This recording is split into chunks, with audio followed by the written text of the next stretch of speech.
All right, 2-1, day 2.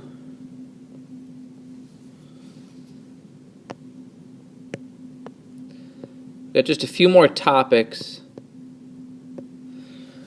in general on distributions. Remember in day 1, we introduced kind of 2 ways to tell your location in a distribution, a percentile and a z-score. And I'm not going to introduce anything new like that. This is just kind of some properties of distributions. All right, the first thing is I have another set of test scores. I don't think it's the same as the first one I showed you in 2-1. In fact, no, it's not. Okay.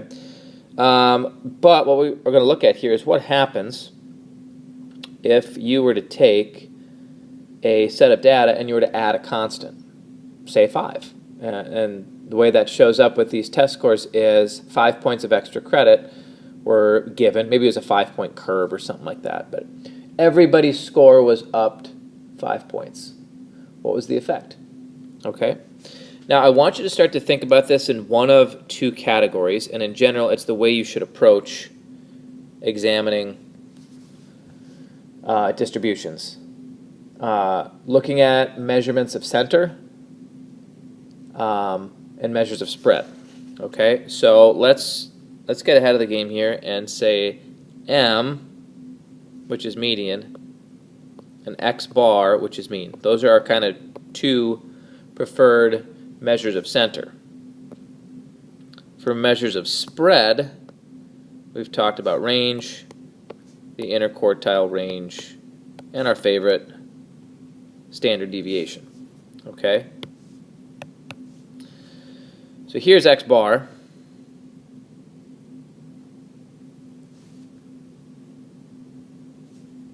Looks like the mean, as like you would think, went up 5 points. Okay? Here's the median, which did the same. So I'm comfortable saying at this point, okay,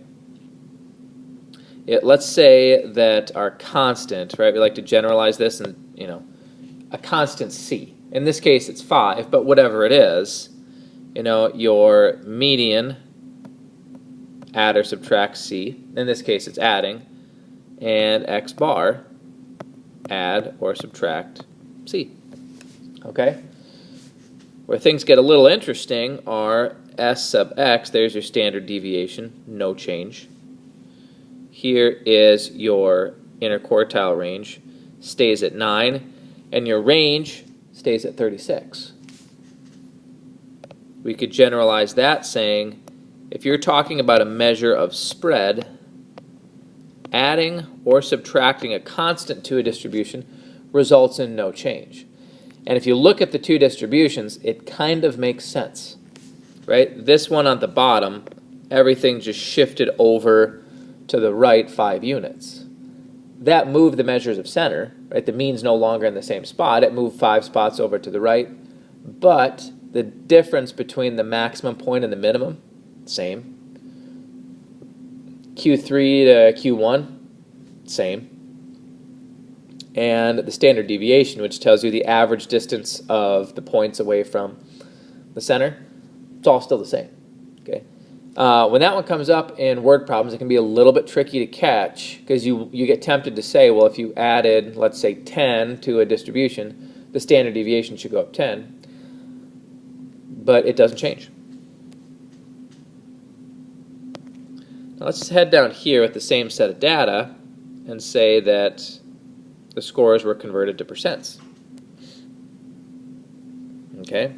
This would have the effect of multiplying by 2. And I want to do the same thing. Let's first go through and look at the median and the mean. And then let's go look at the range, interquartile range, and standard deviation. Because think of when we would describe a distribution, we would go to SOX, right? So SOX was for shape, which we're not really, we'll start to kind of get into shape a little bit more in section 2. outliers is the O. C is center, and the last S was spread. So this is like when we're looking at features of a distribution, center and spread is like half the stuff we're interested in. Okay, so this is why we're checking on these two things, because these are the measurements we're really interested to see if they changed. So the scores here are multiplied by 2, which I think is just converting them to a percent. It looks like X bar, or the mean, doubled. Looks like the median doubled. So you could say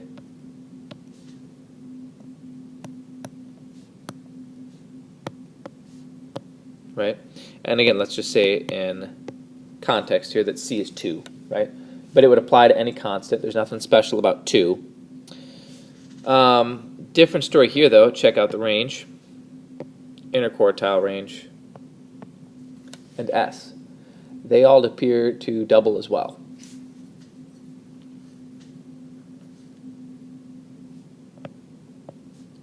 Those would also get multiplied by C. So here it's more of what you would expect, that it's across the board, that every measure of center and every measure of spread doubled.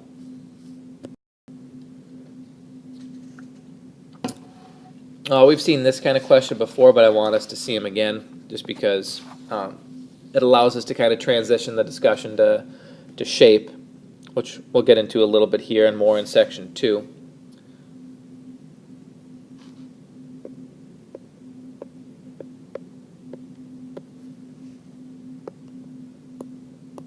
For a symmetric distribution, I'm comfortable saying that the mean and the median are right on top of each other, right in the middle. Okay? If you want a little note to yourself there as to why I said those are both A, it really has to do with the fact that I would say that that distribution is symmetric. Okay? Now over here, let's just clarify right away, I'm always looking in the direction of the tail.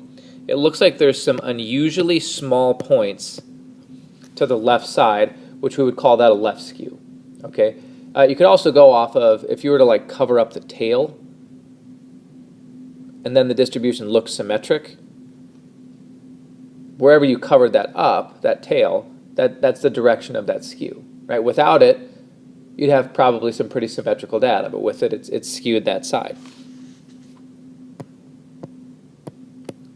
Where's X bar?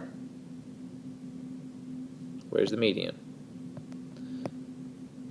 Again, the mean is affected. Well, they're both affected, but the mean is affected more, which is why I would say the mean is A, and the median will get pulled in the direction of the skew, just not that much. You're going to start to see us drawing these density curves all the time, okay? If you have one that's nice and symmetric, I'm not going to do anything more than just, it says to discuss its shape, just say what it is. This would have kind of a nice looking bell-shaped curve. If you're starting to get tempted to use the word normal, just hang on for a little bit, it'll have a field day in section 2 when we actually formally introduce the normal distribution.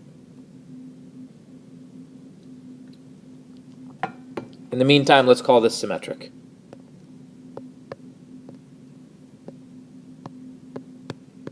Now, I'm not measuring these other points, but if I were to have measurements like for the mean and the median, I'd expect them to be about the same, somewhere right in the middle.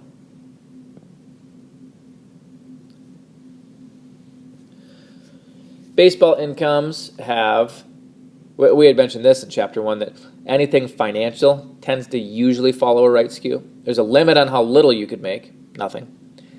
Boy, sky is the limit as far as how much. That leads to a tail on the right side.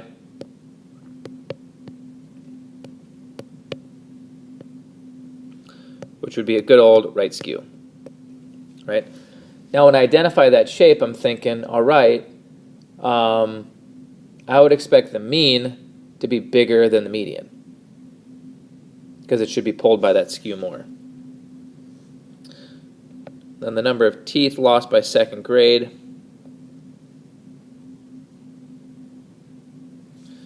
has a tail to the left side, and looks to follow a left skew.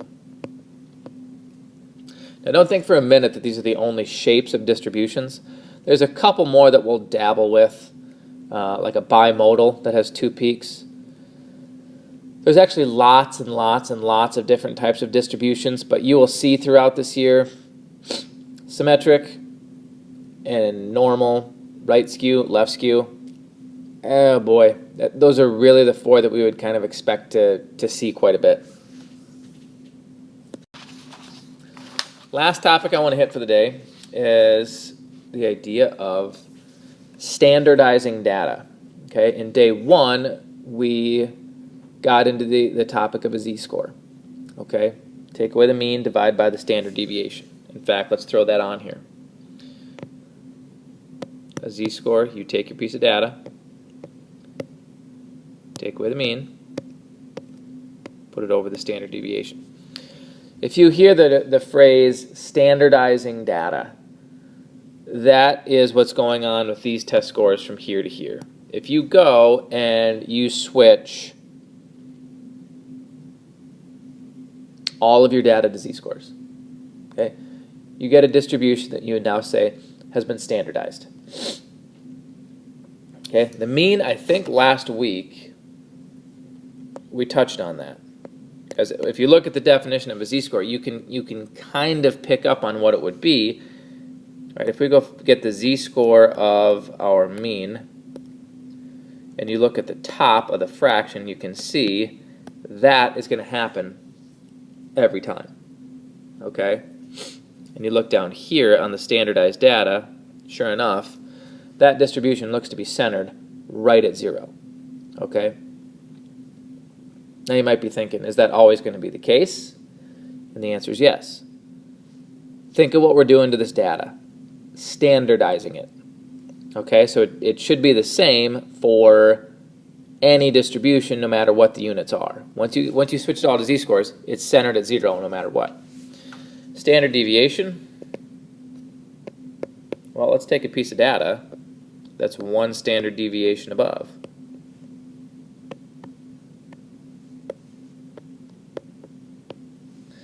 And you would see this happen every time. It's 1. Again, standardized. If you do this, no matter what the units are, no matter what the shape of the distribution, this new standardized data is centered at 0 with a standard deviation of 1. Does it change the shape? Okay? You are going to see that when we do stuff to data, like adding a constant, whatever, multiplying by 2, like you saw on the first slide, or standardizing it, we don't typically change shape. Okay, that's not something common. So here, we're going to say no. Okay, now as far as what I'd want you to look at for an explanation why, just look at the 2 dot plots. Up top are just the raw scores, and then below is the standardized data. The shape does not look any different. And you will see that time and time again. If you see data before it's been standardized and after, the shape is not going to look any different.